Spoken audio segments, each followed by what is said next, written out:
शं वरुणः शन्नो भवत्वर्यमा शन्न इन्द्रो बृहस्पतिः शन्नो विष्णुरुक्रमः ॐ शान्ति शान्ति शान्तिः।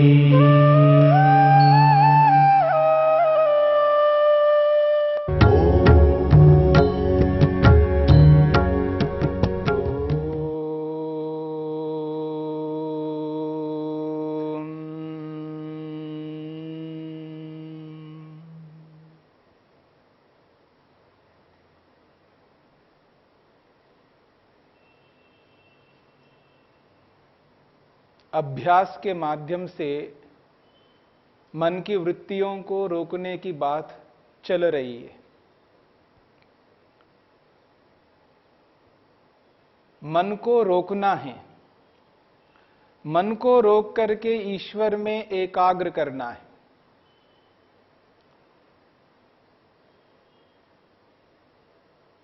मन को उस स्थिति में रोक सकते हैं जब अपने मन को संसार के विषयों से हटा लेते हैं।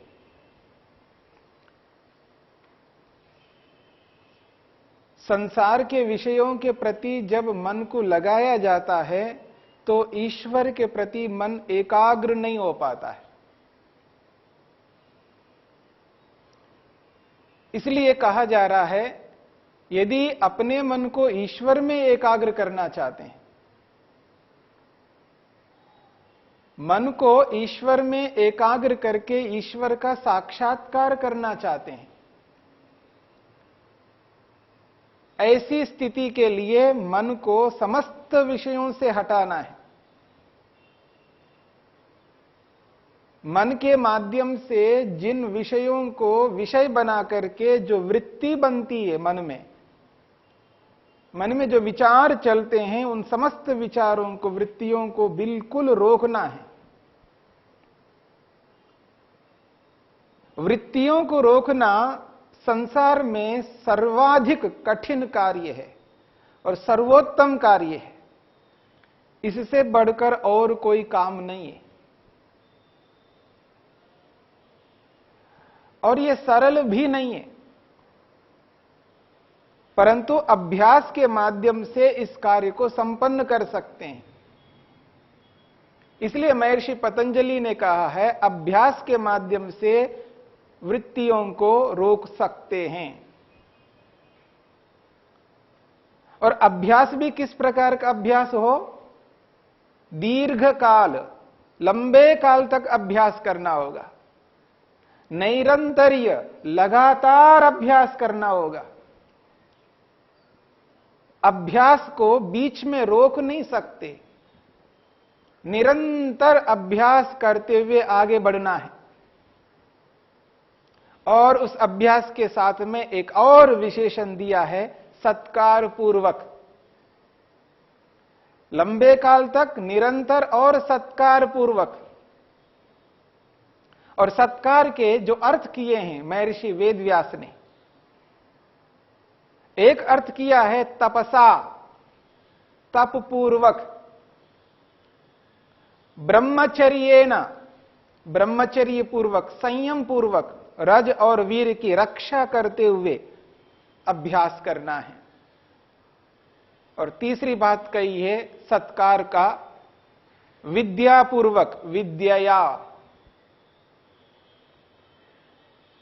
जिस अभ्यास को हम लेकर के चल रहे हैं, उस अभ्यास में यदि विद्या ना हो, विद्यापूर्वक अभ्यास नहीं किया जाता है, वो अभ्यास सफल नहीं हो पाता है। और जिस ऊंचे लक्ष्य को लेकर के हम चल रहे हैं, जिस समाधि को लगाने के लिए, मन को एकाग्र करने के लिए, समस्त वृत्तियों को रोकने के लिए जब हम चल रहे हैं, तो वहां पर विद्या का होना आवश्यक है। वृत्तियों को जो रोक नहीं पा रहे हैं, मन की वृत्तियों को रोकने की जो चेष्टा हम कर रहे हैं, चेष्टा करते हुए भी जो रोक नहीं पा रहे हैं, उसके पीछे एक बहुत बड़ा कारण है, जो अविद्या है। और जब तक हमारे मन में अविद्या रहेगी, अर्थात अविद्या, राग, द्वेष, अभिनिवेश, ये सारे के सारे जो दोष हैं, काम, क्रोध, लोभ, मोह, ईर्ष्या, अहंकार, ये सब अविद्या के भेद हैं। चाहे इनको अविद्या, अस्मिता, राग, द्वेष, अभिनिवेश कहो, या काम, क्रोध, लोभ, मोह, ईर्ष्या, अहंकार कहो, एक ही बात है। इस अविद्या को हटा करके मन में विद्या को स्थापित करना होगा। जब व्यक्ति अविद्याग्रस्त होता है, अज्ञानता से युक्त होता है, ना समझ से युक्त होता है, तब व्यक्ति वृत्तियों को रोकने में सक्षम नहीं हो पाता है। क्योंकि वृत्तियों को रोकने के लिए विद्या चाहिए, यथार्थता चाहिए, वास्तविकता चाहिए। जो वस्तु जैसी है उसको वैसा समझना होगा। जब हमने लक्ष्य ईश्वर को बनाया, आत्मा परमात्मा हमारा ध्येय है, हमारा उद्देश्य है, हमारा प्रयोजन है। संसार के वैभव, संसार के सुख हमारे लिए आवश्यक नहीं है। साधनों के रूप में आवश्यक हो सकते हैं, पर उनको साध्य के रूप में कभी नहीं ले सकता। साध्य तो, सिद्ध करने योग्य तो आत्मा परमात्मा है। इनको साधनों के रूप में प्रयोग करता हुआ, साध्य ईश्वर को पाने के लिए इनका यदि प्रयोग करता हूं, तब ये साधन बने रहेंगे। और ऐसा जब नहीं करता हूं तो ईश्वर छूट जाएगा और ये ही साध्य बन जाएंगे, और इन्हीं के लिए मेहनत हो रही होता है। पुरुषार्थ जब व्यक्ति कर रहा है तो इन्हीं वस्तुओं को पाने के लिए, सांसारिक वैभवों को पाने के लिए व्यक्ति कर रहा होता है। उसका जो लक्ष्य है वो धरा रहता है। इसलिए यहां पर यह बात समझनी है कि ये जो विद्या है, इस विद्या को जब मन में स्थान दिया जाता है, तब अविद्या अपने आप हटने लगती है। क्योंकि एक समय एक स्थिति रहेगी, या तो मन में विद्या को स्थापित करो या अविद्या को स्थापित करो। और जब तक अविद्या रहेगी तो विद्या स्थापित नहीं हो सकती है। और यदि हमने विद्या को मन में स्थापित किया, मन में जगह दिया, तो अविद्या अपने आप हटती जाएगी। विद्यापूर्वक अभ्यास करना है। जिस ईश्वर को हम प्राप्त करना चाहते हैं, उस ईश्वर के बारे में विद्या हो, ज्ञान हो, जानकारी हो, यथार्थता हो। कैसा है ईश्वर? ईश्वर का क्या स्वरूप है? जब तक हमारे मन में थ्योरी नहीं है, ईश्वर के विषय में सिद्धांत नहीं है, जब मन में ईश्वर के बारे में स्पष्ट सिद्धांत नहीं है, ईश्वर के स्पष्ट स्वरूप विद्या के रूप में, शब्दों के रूप में नहीं है, तो हम उस ईश्वर के लिए वैसा अभ्यास नहीं कर सकते हैं। ईश्वर के स्वरूप के बारे में यथार्थ बोध होना है। ईश्वर सर्वव्यापक है या एकदेशी है? ईश्वर सर्वशक्तिमान है या अल्पशक्तिमान है? ईश्वर न्यायकारी है अथवा अन्यायकारी है? ईश्वर दयालु है या निर्दयी है? केवल कहने मात्र से बात नहीं बनेगी, उसको समझना है। यदि ईश्वर न्यायकारी है तो मैं ईश्वर को न्यायकारी मानता हूं या नहीं मानता हूं? यदि ईश्वर को दयालु मानता हूं तो निर्दयी है ऐसा क्यों मन में आता है?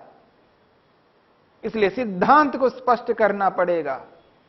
जिस ईश्वर को हम प्राप्त करना चाहते हैं, उस ईश्वर का जो सिद्धांत है उस ईश्वर का जो स्वरूप है, उसकी जो यथार्थता है, ये विद्या के कारण से ही हमारे मन में बैठ पाएगी। ईश्वर का यथार्थ स्वरूप को मन में बिठाना पड़ेगा, वाणी में बिठाना पड़ेगा, अपने शरीर में बिठाना पड़ेगा, विद्या पूर्वक अभ्यास करना पड़ेगा।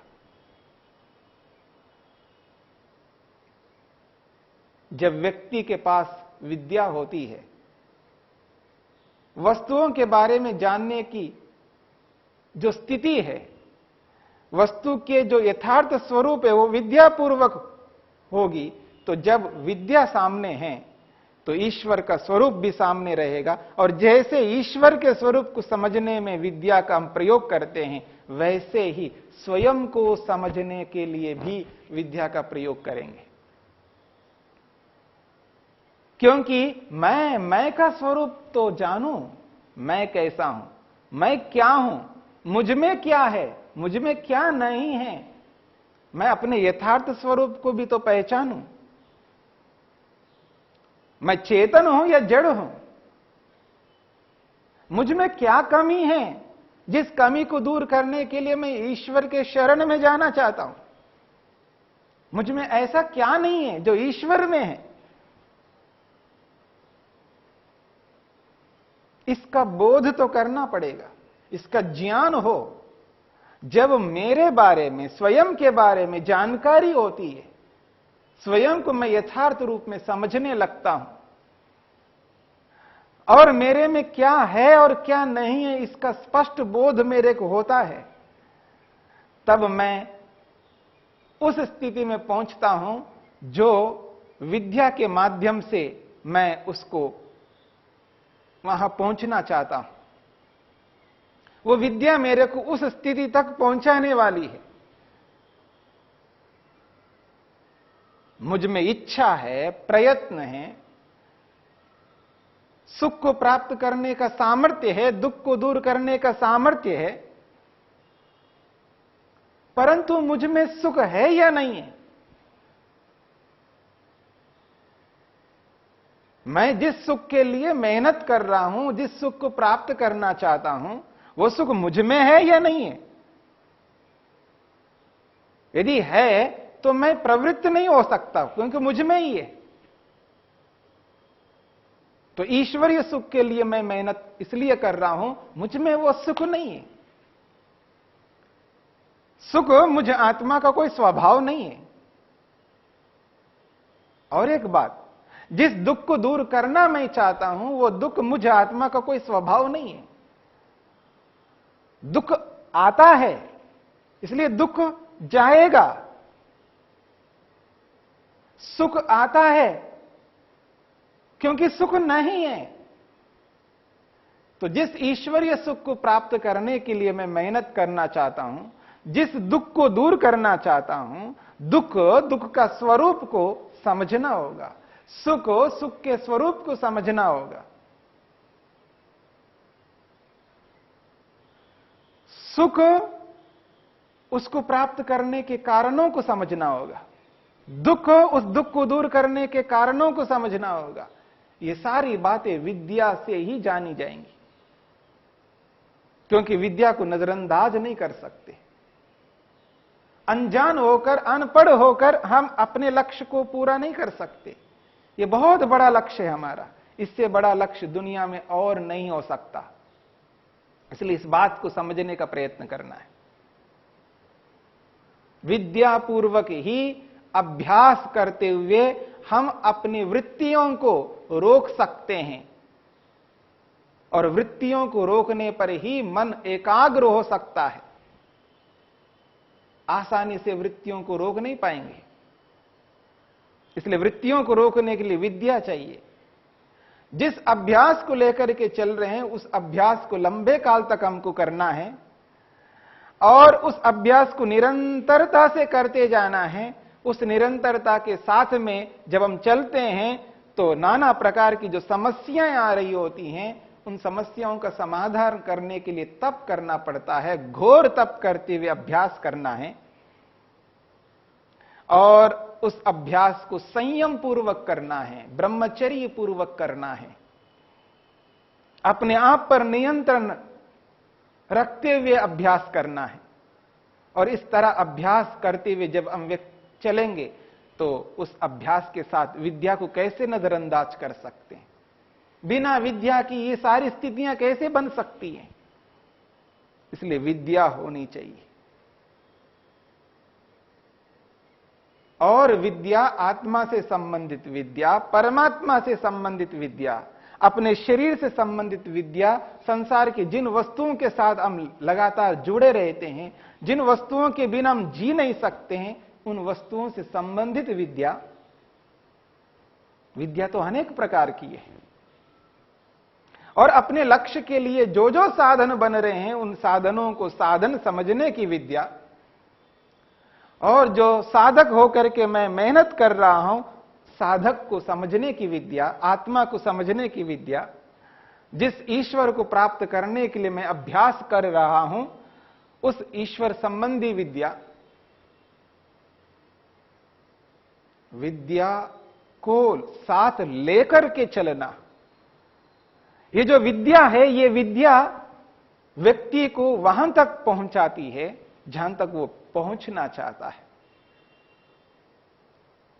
क्योंकि विद्या आत्मा को ये एहसास कराती है कि मैं एक चेतन तत्व हूं, मैं एक साधक हूं, एक कर्ता हूं, कर्तृत्व मुझ में है। मैं उस साध्य रूपी ईश्वर को प्राप्त करना चाहता हूं।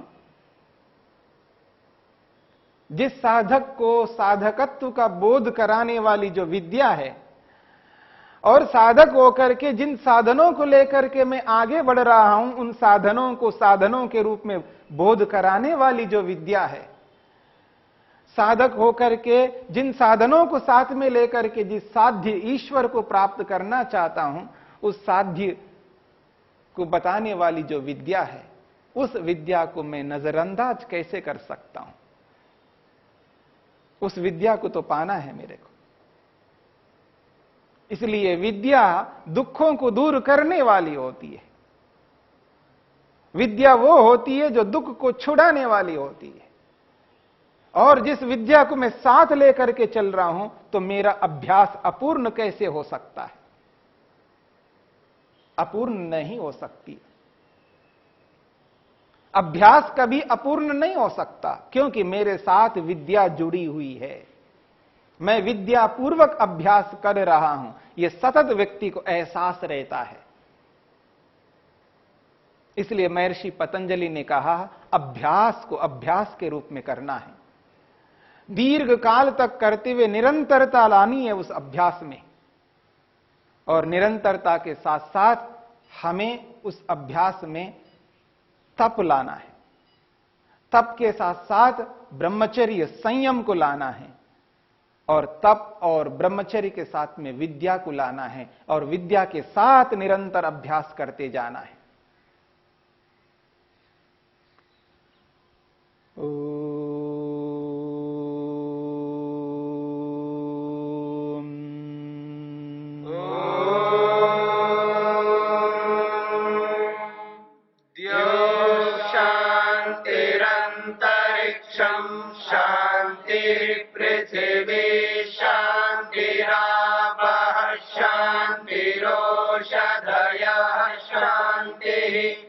वनस्पतयः शान्तिर्विश्वे देवा शान्तिर्ब्रह्म शान्ति सर्वं शान्ति शान्तिरेव शान्ति शान्ति।